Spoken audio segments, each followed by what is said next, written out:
ഫാദിയ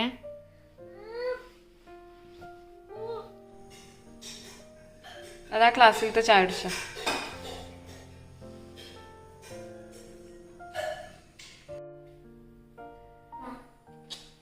ചായ കുടിച്ച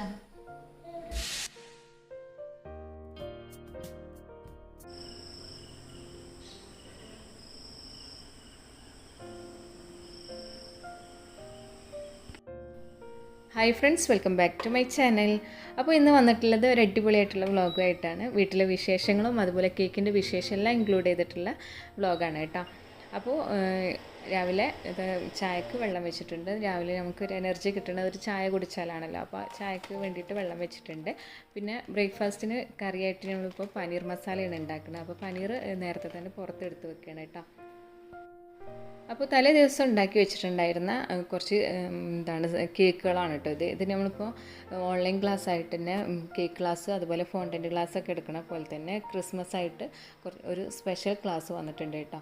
അപ്പോൾ ഈ ഒരു ക്ലാസ്സിൽ ടീ കേക്ക് ഐറ്റംസാണ് കൂടുതലായിട്ടുള്ളത്. പിന്നെ അതുപോലെ പ്ലം കേക്ക് അങ്ങനെയുള്ള കുറച്ച് ഐറ്റംസാണ്. അപ്പോൾ അതിന് വേണ്ടിയിട്ട് ഒഴിവുള്ള സമയങ്ങളിൽ നമ്മളിങ്ങനെ റെസിപ്പി ചെയ്തിട്ട് ഷൂട്ട് ചെയ്ത് വെക്കും. എന്നിട്ട് അത് ക്ലാസ്സിൻ്റെ ടൈം ആകുമ്പോൾ ഇട്ട് കൊടുക്കുകയാണ് ചെയ്യുക. അപ്പോൾ റെക്കോർഡഡ് ക്ലാസ്സാണ് കേട്ടോ. അപ്പോൾ ഇതാ ഈ ഒരു കേക്ക് വന്നിട്ടുള്ളത് ഹോട്ട് മിൽക്ക് കേക്കാണ്. നല്ല അടിപൊളിയായിട്ടുള്ളതാണ്. അതുപോലെ തന്നെ സീബ്ര കേക്കും പിന്നെ ഗീ കേക്കുമാണ് തലേദിവസം ചെയ്തിട്ടുണ്ടായിരുന്നത്. അപ്പോൾ അതെല്ലാം ഒരു പാത്രത്തിൽ ഇട്ട് വെക്കണം. അപ്പോൾ ചായക്ക് കടിയിട്ട് എടുക്കുകയും ചെയ്യുക. പിന്നെ ഗസ്റ്റൊക്കെ വരുമ്പോൾ അവർക്ക് വെച്ച് കൊടുക്കുകയും ചെയ്യാമെന്ന് വെച്ചു. അപ്പോൾ ഇത് ഗീ കേക്കാണ് കേട്ടോ. ഇതിൽ ഏറ്റവും ടേസ്റ്റി ആയിട്ട് നമുക്ക് തോന്നിയത് ഗീ കേക്കാണ്. നല്ല അടിപൊളിയായിരുന്നു. എല്ലാവർക്കും ഒരുപാട് ഇഷ്ടമായിട്ടുണ്ടായിരുന്നു കേട്ടോ ഗീ കേക്ക്. അപ്പോൾ ഇത് അടുത്ത ആഴ്ചയൊക്കെ ആയിട്ട് ക്ലാസ് സ്റ്റാർട്ട് ചെയ്യുള്ളൂ കേട്ടോ. അപ്പോൾ അതിൻ്റെ കാര്യങ്ങളൊക്കെ നമ്മൾ പിന്നീടുള്ള വീഡിയോസിലും അതുപോലെ ഇൻസ്റ്റയിൽ സ്റ്റോറിയൊക്കെ ആയിട്ട് വെക്കും. പിന്നെ അതാ ഞാൻ കുറച്ച് ചായ ഇവിടെ എടുത്ത് വെച്ചിട്ടുണ്ട്. അത് കുടിക്കണതിൻ്റെ കൂടെ തന്നെ നമ്മൾ ഉള്ളി കട്ടിങ്ങും ഒക്കെ നടക്കുന്നുണ്ട് കേട്ടോ.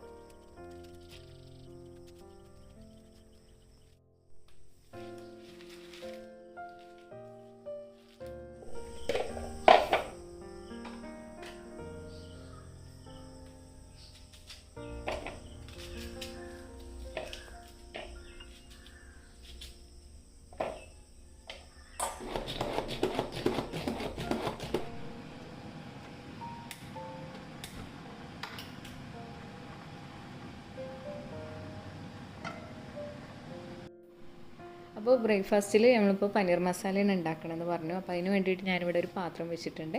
അതൊന്ന് ചൂടായതിൻ്റെ ശേഷം അതിലേക്ക് കുറച്ച് വെളിച്ചെണ്ണ ഒഴിക്കുന്നുണ്ട് കേട്ടോ.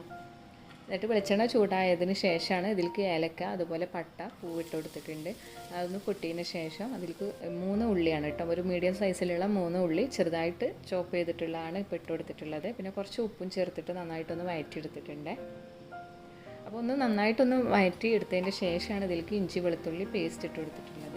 അതൊരു 1.5 ടീസ്പൂൺ അല്ലെങ്കിൽ 1 ടീസ്പൂണോളം ഇഞ്ചി വെളുത്തുള്ളി പേസ്റ്റാണ് ഇട്ട് കൊടുത്തിട്ടുള്ളത്. അതിൻ്റെ ആ ഒരു റോ സ്മെല്ലൊക്കെ പോയതിന് ശേഷം അതിലേക്ക് തക്കാളി ഒരു മീഡിയം സൈസ് ഒരു രണ്ട് മീഡിയം സൈസിലുള്ള തക്കാളി ഇട്ടിട്ടുണ്ട്. എന്നിട്ട് അതിനെ നന്നായിട്ടൊന്ന് കുക്ക് ചെയ്തെടുക്കണുണ്ട്. അപ്പോൾ അത് കുക്കാവാൻ വേണ്ടി വെച്ചിട്ടുള്ള ആ ഒരു സമയത്താണ് നമ്മളിപ്പോൾ ദോശയാണ് കേട്ടോ അതിലേക്ക് ഉണ്ടാക്കുന്നത്. അപ്പോൾ ദോശക്കുള്ള മാവ് റെഡിയാക്കിയിട്ടുണ്ട്. അപ്പോൾ ദോശ ഞാനിവിടെ അടുപ്പത്ത് വെച്ചിട്ടാണ് ദോശ ഉണ്ടാക്കിയെടുക്കാറുള്ളത് കേട്ടോ. ഗ്യാസിൽ വെക്കാറില്ല. കാരണം എനിക്ക് അടുപ്പത്ത് വെച്ചിട്ട് ദോശ ചെയ്യണതാണ് ശീലം കേട്ടോ. നമ്മളിപ്പോൾ തറവാട്ടിലൊക്കെ എപ്പോഴും അങ്ങനെയായിരുന്നു ചെയ്തിട്ടുണ്ടായിരുന്നത്. അപ്പോൾ ആ ഒരു ശീലമാണ്. പിന്നെ ദോശയൊക്കെ ചുട്ട് കഴിഞ്ഞ് കഴിഞ്ഞാൽ ആ ഗ്യാസൊക്കെ ആകെ വൃത്തികേടായിട്ടാണ് കാണുക. അപ്പോൾ അതുകൊണ്ട് ഞാൻ അടുപ്പത്ത് തന്നെ എപ്പോഴും ദോശ ചൂടാറുള്ളത്. എന്താ പറയുക, ഗ്യാസിൽ വെക്കാറില്ല. അതിനിടയ്ക്ക് വന്നിട്ട് ഇതൊക്കെ ഒന്ന് മിക്സ് ചെയ്ത് കൊടുക്കണുണ്ട്, ഒന്ന് ഇളക്കി കൊടുക്കണുണ്ട്. പിന്നെ അതൊന്ന് എന്താ പറയുക, തക്കാളിയൊക്കെ ഒന്ന് വഴന്നതിന് ശേഷം മല്ലിപ്പൊടി മഞ്ഞൾപ്പൊടി മുളക് പൊടി ഇട്ടിട്ടുണ്ട്. പിന്നെ കുറച്ച് കാശ്മീരി മുളക് പൊടി കൂടി ഇട്ട് കൊടുത്തിട്ടുണ്ട് കേട്ടോ. എന്നിട്ട് ഇതിനെ എല്ലാം കൂടി ഒന്ന് നന്നായിട്ട് വഴറ്റിയിട്ട് ഒന്ന് റെഡി ആവാൻ വേണ്ടിയിട്ട് അടച്ചു വെക്കുക. പിന്നെ അതിൻ്റെ ശേഷം അതൊന്ന് വഴറ്റി ആ ഒരു സ്മെല്ലെല്ലാം മാറിയതിന് ശേഷം അതിലേക്ക് കുറച്ച് വെള്ളം ചേർത്ത് കൊടുക്കണം കേട്ടോ. നമുക്കിത് ഒരുപാട് ലൂസായിട്ടുള്ളതല്ല, കുറച്ചൊരു തിക്കായിട്ടുള്ള ഗ്രേവി പോലെയാണ് നമുക്കിത് കിട്ടുക കേട്ടോ. അപ്പോൾ അത്യാവശ്യം വെള്ളം ചേർത്താൽ മതി, ഒരുപാട് വെള്ളമൊന്നും ചേർത്ത് കൊടുക്കരുത്. എന്നിട്ടത് നന്നായിട്ടൊന്ന് തിളച്ച് ഒന്നുകൂടി ഒന്ന് വറ്റി വരുന്ന ടൈമിൽ ഇതിലേക്ക് പനീർ ഇട്ട് കൊടുക്കുക. പനീർ ആദ്യം തന്നെ പുറത്തെടുത്ത് വെക്കണം കേട്ടോ. നല്ല എന്താ പറയുക കട്ടായിട്ടുണ്ടായിരിക്കും. അത് പുറത്ത് വെച്ചിട്ടൊന്ന് കൂളൊക്കെ പോയതിൻ്റെ ശേഷമാണ് ഇതിലേക്ക് ഇട്ട് കൊടുക്കേണ്ടത്. അപ്പോൾ പനീർ ഇട്ട് കൊടുത്തിട്ടുണ്ട്. എന്നിട്ട് ഇതിനെ അടച്ചു വെച്ചിട്ട് കുറച്ച് നേരം കൂടി ഒന്ന് കുക്ക് ചെയ്ത് കൊടുക്കുക കേട്ടോ. അപ്പോൾ നമ്മൾ പനീർ മസാല ഇവിടെ റെഡിയാവും. അതിനിടയ്ക്കായിട്ട് തന്നെ ഇങ്ങനെ പോയിട്ട് ദോശ ചുടലൊക്കെ നടക്കുന്നുണ്ട് കേട്ടോ. അതൊന്നും പിന്നെ വീഡിയോയിൽ എടുക്കാൻ കഴിഞ്ഞിട്ടുണ്ടായിരുന്നില്ല. ദോശ ചുട്ട് കഴിഞ്ഞതിൻ്റെ ശേഷം ഞാൻ ഈ അടുപ്പത്തായിട്ട് തന്നെ ചോറിനുള്ള വെള്ളം വെച്ചിട്ടുണ്ട്. അതൊക്കെ ഒന്ന് തിളച്ച് റെഡി ആകുമ്പോഴേക്കും മോനെ എണീക്കുക അങ്ങനെയുള്ള പരിപാടികളൊക്കെ ചെയ്യുന്നുണ്ട്. അപ്പോൾ എൻ്റെ ചില വീഡിയോയിലെല്ലാം കാണാറുണ്ടല്ലോ ഈ ഒരു വിൻഡോ. അപ്പോൾ എനിക്ക് ഈ വീട്ടിൽ ഏറ്റവും ഇഷ്ടപ്പെട്ടിട്ടുള്ള സ്ഥലം ഇതാണ് കേട്ടോ, ഈ ഒരു വിൻഡോൻ്റെ ഭാഗം. അപ്പോൾ ഇത് ഓപ്പൺ ചെയ്ത് കഴിഞ്ഞാൽ നേരെ കാണുന്നത് പാടാണ്. അപ്പോൾ പാടത്ത് രാവിലെയുള്ള വ്യൂ നല്ല ഭംഗിയുള്ള കേട്ടോ, മഞ്ഞൊക്കെ മൂടിയിട്ട് കാണാൻ വേണ്ടിയിട്ട്. അപ്പോൾ പനീർ മസാലയുടെ ലുക്ക് ഇങ്ങനെയാണ് വരുന്നത്. അപ്പോൾ ഇതിൻ്റെ മുകളിലായിട്ട് കുറച്ച് കസ്തൂരി മേത്തിയും കൂടി ഇട്ട് കൊടുക്കണം. അപ്പോൾ അതാണ് കേട്ടോ അതിന് കറക്റ്റ് ആ ഒരു ഫ്ലേവർ വരുന്നത്. അപ്പോൾ മോന് മദ്രസ വിട്ട് വന്നിട്ടുണ്ട്. അവന് ചായ കുടിക്കാനുള്ള പരിപാടിയിലാണ് കേട്ടോ. അവൻ ചായ കുടിക്കലും പിന്നെ അവന് തീരെ ടൈം ഉണ്ടാവില്ല. ചായ കുടിക്കുക പെട്ടെന്ന് പോകുക. വണ്ടി ആ സമയമാകുമ്പോഴേക്കും തറവാട്ടിൽ വന്നിട്ടുണ്ടാവും. അപ്പോൾ പുതിയ വീട്ടിലേക്ക് വരുമല്ലോ കേട്ടോ, വണ്ടി അവിടെ വരുള്ളൂ. അവിടുന്ന് വീട്ടിൽ നിന്ന് സൈക്കിളിൽ പോവും. എന്നിട്ട് തറവാട്ടിൽ അടുത്തുള്ള വീട്ടിൽ നിർത്തി വെക്കും. എന്നിട്ട് വണ്ടിയിൽ പോവുകയാണ് ചെയ്യാറുള്ളത് കേട്ടോ. അപ്പോൾ അവൻ പോയതിൻ്റെ ശേഷം മോനെ എണീക്കാനുള്ള പരിപാടിയിലാണ്. അവൻ തീരെ നേരത്തെ എണീക്കില്ല കേട്ടോ. പിന്നെ സ്കൂളില്ലാത്ത ദിവസങ്ങളിൽ നേരത്തെ എണീറ്റ് വരും. സ്കൂളിൽ ഉള്ള ദിവസങ്ങളിൽ നീക്കാൻ നല്ല മടിയാണ്. അപ്പോൾ പോകാൻ ടൈമിൽ കുറച്ചൊരു കൊഞ്ചലും കാര്യമൊക്കെ ഉണ്ടായിരിക്കും. അങ്ങനെ പിന്നെ ഇളപ്പൻ്റെ മോൻ അവിടെ വന്നിട്ടുണ്ടായിരുന്നു. അവർ പോയതിൻ്റെ ശേഷം ഇപ്പോൾ ഇവൻ പോവുകയാണ് കേട്ടോ. ഇവന് വീട്ടിൻ്റെ അടുത്ത് തന്നെയാണ് സ്കൂൾ വന്നിട്ടുള്ളത്. നടന്നു പോകാനുള്ള ദൂരമുള്ളൂ. എന്നാലും ഹസ്ബൻഡ് ഷോപ്പിൽ പോകുന്നതിൻ്റെ മുന്നായിട്ട് കൊണ്ടാക്കി കൊടുക്കും. എന്നിട്ട് ഷോപ്പിൽ പോവുള്ളൂ കേട്ടോ. അപ്പോൾ കഴിഞ്ഞ വീഡിയോയിലൊക്കെ ആയിട്ട് ഞാൻ വീട്ടിലെ വിശേഷമൊക്കെ പറയുന്ന സമയത്ത് കുറേ പേര് ചോദിച്ചിട്ടുണ്ട് ഹസ്ബൻഡിൻ്റെ ഉമ്മ എവിടെയെന്നുള്ളത്. അപ്പോൾ ഉമ്മ ഞങ്ങളെ കൂടെ തന്നെയാണ് കേട്ടോ ഉമ്മ ഉള്ളത്. ഇടയ്ക്ക് ഇതുപോലെ തറവാട് അടച്ചിട്ടൊക്കെയാണ്. അപ്പോൾ ഇടയ്ക്ക് അവിടെ പോയിട്ടൊന്ന് ക്ലീൻ ചെയ്യും. അപ്പോൾ 2 ദിവസമൊക്കെ അവിടെ നിൽക്കും കേട്ടോ. അപ്പോൾ കഴിഞ്ഞ വ്ളോഗ് എടുക്കുന്ന ടൈമിൽ ഉമ്മ അവിടെ ഉണ്ടായിരുന്നില്ല. ഉമ്മ തറവാട്ടിലായിരുന്നു. ഉമ്മ ഉണ്ട്, അതുപോലെ മൂത്തമ്മ ഉണ്ട് കേട്ടോ. അങ്ങനെ മോനെ കൊണ്ടാക്കി വന്നതിൻ്റെ ശേഷം ഹസ്ബൻഡും പോയതിൻ്റെ ശേഷമാണ് ഞങ്ങൾക്ക് വൈകിട്ട് കൊടുക്കാൻ വേണ്ടിയിട്ട് ഓർഡർ ഉണ്ട്. അപ്പോൾ അതിൻ്റെ സ്പഞ്ചസൊക്കെ ആക്കി വെക്കണേ.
അപ്പോൾ അതിൻ്റെ കൂടെ തന്നെ വേറെ സ്പഞ്ചുകളും വെച്ചിട്ടുണ്ട്. പിന്നെ ഓവണിനകത്തുള്ള ലൈറ്റ് ഇപ്പോൾ വർക്ക് ചെയ്യണില്ല കേട്ടോ. അപ്പോൾ ഓവൺ വർക്കാണോ ഓണാണോ ഓഫാണോ എന്നുള്ളതൊന്നും പെട്ടെന്ന് മനസ്സിലാവില്ല. അതിനകത്തുള്ള ഒരു ലൈറ്റ് ഉണ്ടാവില്ല. ആ ലൈറ്റ് ഇതിന് ഇപ്പോൾ കുറച്ച് ദിവസമായിട്ട് അത് കേട് വന്നിരിക്കണം കേട്ടോ. അപ്പോൾ ഇനി അത് ശരിയാക്കിക്കണം. അപ്പോൾ ഞാൻ ഒരു പാത്രം ഇവിടെ മുകളിൽ വെച്ചിട്ടുണ്ട്. അപ്പോൾ അതെന്താണെന്ന് വെച്ച് കഴിഞ്ഞാൽ താഴെയുള്ളതിൽ ഒരു ടിന്നിലത്തത് ബേക്കായി വന്നിട്ടുണ്ട്. അപ്പോൾ അതൊന്നും മാറ്റിയതിന് ശേഷം ഇത് എടുത്ത് വെക്കും കേട്ടോ. പിന്നെ ക്ലീനിങ് സ്റ്റാർട്ട് ചെയ്തിട്ടുണ്ട്. അപ്പോൾ ക്ലീനിങ് ആണ് നമുക്ക് ലാസ്റ്റ് വരുന്നത്. അപ്പോൾ മോന് പോകുന്ന ടൈമിൽ തന്നെ ബെഡ്ഷീറ്റൊക്കെ ഒന്ന് ശരിയാക്കിയിടും. പിന്നെ അതിനിടയ്ക്ക് ആരെങ്കിലും ഗസ്റ്റൊക്കെ വന്നു കഴിഞ്ഞാലും കുഴപ്പമില്ല. പിന്നെ നമ്മളൊന്ന് ഫ്രീ ആയതിൻ്റെ ശേഷം ക്ലീൻ ചെയ്യാൻ വേണ്ടിയിട്ട് നിൽക്കുള്ളൂ കേട്ടോ.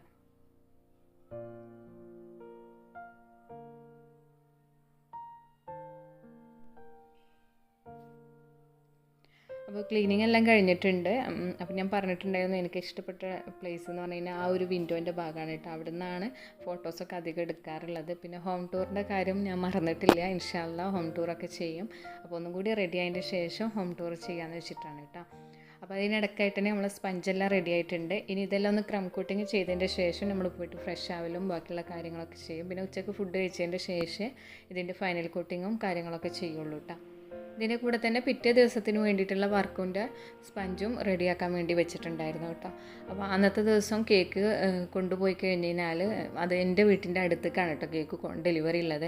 അപ്പോൾ പിന്നെ ഏതായാലും കേക്ക് ഡെലിവറി ചെയ്യാൻ പോകുമ്പോൾ എൻ്റെ വീട്ടിലൊന്ന് പോകാമെന്ന് വിചാരിച്ചിട്ടുണ്ടായിരുന്നു. അപ്പോൾ പിന്നെ പിറ്റേ ദിവസത്തിനുള്ള സ്പഞ്ചാക്കി കഴിഞ്ഞാൽ പിന്നെ രാത്രി വന്നതിൻ്റെ ശേഷം ക്രം കോട്ടിങ് ചെയ്യുക അല്ലെങ്കിൽ ഫൈനൽ കോട്ടിങ്ങും ചെയ്ത് വെക്കാമല്ലോ. അപ്പോൾ എല്ലാം ഇപ്പോൾ നമുക്ക് വൈകിട്ട് കൊടുക്കാനുള്ളതെല്ലാം ഒന്ന് ക്രം കോട്ടിങ് ചെയ്ത് വെച്ചിട്ടുണ്ടായിരുന്നു. ഇപ്പോൾ അതാ ഫൈനൽ കോട്ടിങ് ചെയ്യാണ്. ഫൈനൽ കോട്ടിങ് ചെയ്തതിൻ്റെ ശേഷം ബാക്കിയുള്ള ഡെക്കറേഷൻസൊക്കെ ഓരോന്നായിട്ട് ചെയ്യാണ് കേട്ടോ. ഈ ഒരു കേക്ക് വന്നിട്ടുള്ളത് സ്നിക്കേഴ്സ് ആണ് കേട്ടോ ഫ്ലേവർ. അപ്പോൾ ഇതിനെ ചെയ്തിട്ടുള്ളത് 7 ഇഞ്ചിലാണ്. 3 ലെയർ തന്നെ ഈ ഒരു കേക്കിന് വന്നിട്ടുള്ളൂ കേട്ടോ. അപ്പോൾ സാധാരണയായിട്ട് നമ്മൾ 4 ലെയറാണ് കൊടുക്കാറുള്ളത്. അപ്പോൾ ഇത് 3 ലെയർ വെച്ചിട്ടാണ് ചെയ്തിട്ടുള്ളത്. അപ്പോൾ നമ്മൾ റേറ്റ് ഒന്ന് അഡ്ജസ്റ്റ് ചെയ്തിട്ട് കൊടുക്കണതുകൊണ്ടാണ് 3 ലെയറാക്കി കൊടുത്തിട്ടുള്ളത് കേട്ടോ. ഇനി മുകളിൽ ഗണേശ് വെച്ചിട്ട് കേക്കിൻ്റെ ടോപ്പ് ഭാഗം ഒന്ന് കവർ ചെയ്യണുണ്ട്. അപ്പോൾ ഇത് ഒരു തിക്കായിട്ടുള്ള ഗണേശാണ്. വിപ്പിംഗ് ക്രീം ചോക്ലേറ്റ് കൂടുതലും വിപ്പിംഗ് ക്രീം കുറച്ചും ആക്കിയിട്ട് എടുത്തിട്ടുള്ളതാണ് കേട്ടോ. അപ്പോൾ ഇതിനൊന്ന് ഷേപ്പാക്കി കഴിഞ്ഞതിന് ശേഷം ഇതിൻ്റെ താഴെ ഭാഗത്തായിട്ട് പീനട്ടാണ് ഇട്ട് കൊടുക്കുന്നത്. തൊലി കളഞ്ഞ പീനട്ടാണ് കേട്ടോ. പിന്നെ ഇവിടെ ചെയ്തിട്ടുള്ളത് 8 ഇഞ്ചിലുള്ള 1 kg കേക്കാണ്. അപ്പോൾ ഇതൊരു അത്യാവശ്യം നല്ലൊരു സൈസിലുള്ള കേക്കാണ് കേട്ടോ. അപ്പോൾ ഇത് വന്നിട്ടുള്ള ഫ്ലേവറും സ്നിക്കേഴ്സ് തന്നെയാണ്. അപ്പോൾ ഈ ഒരു സ്നിക്കേഴ്സ് കേക്കിന് ഉള്ളിൽ ഫ്ലേവർ സ്നിക്കേഴ്സും കൊടുത്തു, പുറത്ത് ഭാഗത്തായിട്ട് ഫ്ലോറൽ ഡിസൈനാണ് കേട്ടോ. അപ്പോൾ ഈ ഒരു ഫ്ലോറൽ വന്നിട്ടുള്ള കുട്ടീൻ്റെ ഡ്രസ്സിനനുസരിച്ചിട്ടുള്ളായിരുന്നു. അപ്പോൾ മിക്സ്ഡ് കളറിലായിട്ട് കുറച്ച് എന്താ പറയുക പാലറ്റ് നൈഫിലാക്കിയിട്ട് മുകളിലായിട്ട് കൊടുത്തിട്ടുണ്ട്. പിന്നെ അതിന് ശേഷം ബ്രഷ് വെച്ചിട്ട് ഒന്ന് ഫ്ലവറിൻ്റെ ഡിസൈനാക്കി കൊടുക്കുകയാണ് ചെയ്യുന്നത് കേട്ടോ. അപ്പോൾ ബ്രഷിൻ്റെ ബാക്ക് സൈഡ് വെച്ചിട്ട് ജസ്റ്റ് ഒന്ന് ഇതുപോലെ റൊട്ടേറ്റ് ചെയ്ത് കൊടുക്കുക. അപ്പോൾ ഈ ഒരു ഡെക്കറേഷൻ കുറേ പേര് പറഞ്ഞിട്ടുണ്ടായിരുന്നു ചെയ്ത് കാണിച്ചു തരാൻ വേണ്ടിയിട്ട്. അപ്പോൾ അന്നത്തെ ദിവസം ഞാൻ പറഞ്ഞു വീട്ടിൽ പോകാനും കൂടി ഉള്ളതുകൊണ്ട് കുറച്ച് തിരക്കിലാണ് കേട്ടോ ഇതിൻ്റെ വർക്ക് ചെയ്യുന്നത്. അപ്പോൾ കൂടുതലായിട്ട് എനിക്കൊന്നും ചെയ്യാൻ പറ്റിയിട്ടുണ്ടായിരുന്നില്ല. ജസ്റ്റ് ഒന്നിങ്ങനെ റൊട്ടേറ്റ് ചെയ്ത് കൊടുത്താൽ മതി കേട്ടോ.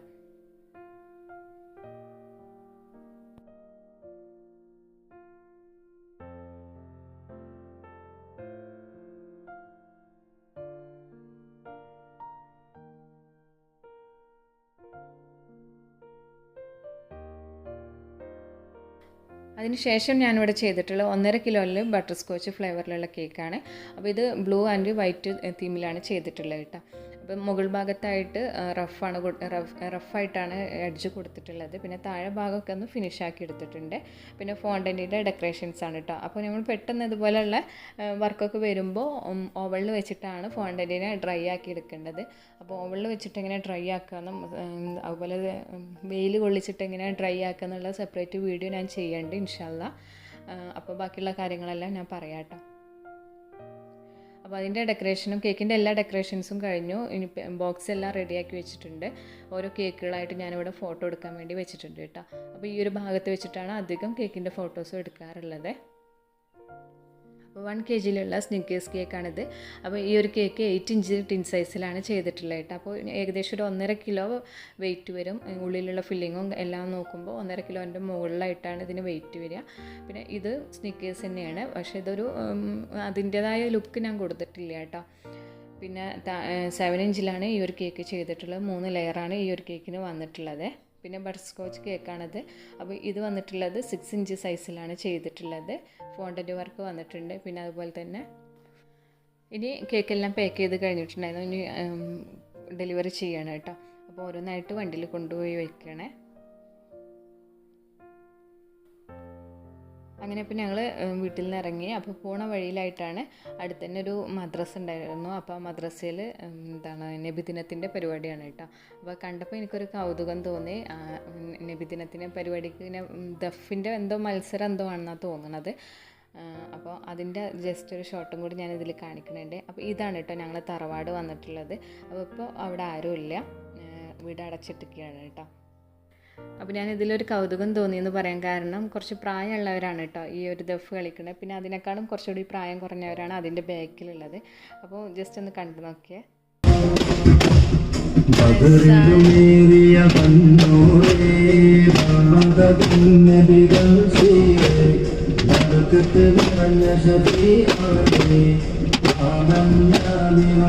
ഇതെന്താ സംഭവം?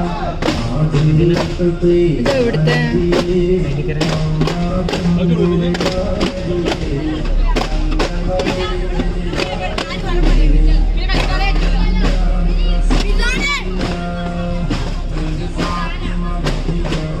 അപ്പൊ ഇത് ആദ്യം വയസ്സായവര് ഉള്ളവര്, പിന്നെ അതിൻ്റെ താഴെയുള്ളവര്.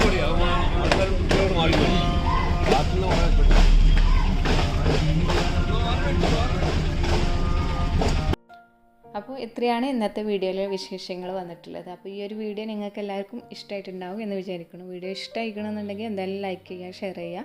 അതുപോലെ ചാനൽ സബ്സ്ക്രൈബ് ചെയ്യാതെ കാണുന്നവരാണെങ്കിൽ ചാനലൊന്ന് സബ്സ്ക്രൈബ് ചെയ്യുക, സപ്പോർട്ട് ചെയ്യുക. ഇതിൻ്റെ കൂടെ തന്നെ എൻ്റെ ഇൻസ്റ്റാഗ്രാം പേജ് ഫോളോ ചെയ്യാത്തവരാണെങ്കിൽ ഫോളോ ചെയ്തിട്ട് സപ്പോർട്ട് ചെയ്യുക കേട്ടോ. എന്തെങ്കിലും കാര്യമൊക്കെ അറിയണമെന്നുണ്ടെങ്കിൽ അതിൽ ചോദിക്കുക. അപ്പോൾ അടുത്ത വീഡിയോയിൽ പുതിയ വിശേഷമൊക്കെ ആയിട്ട് നമുക്ക് കാണാം. താങ്ക്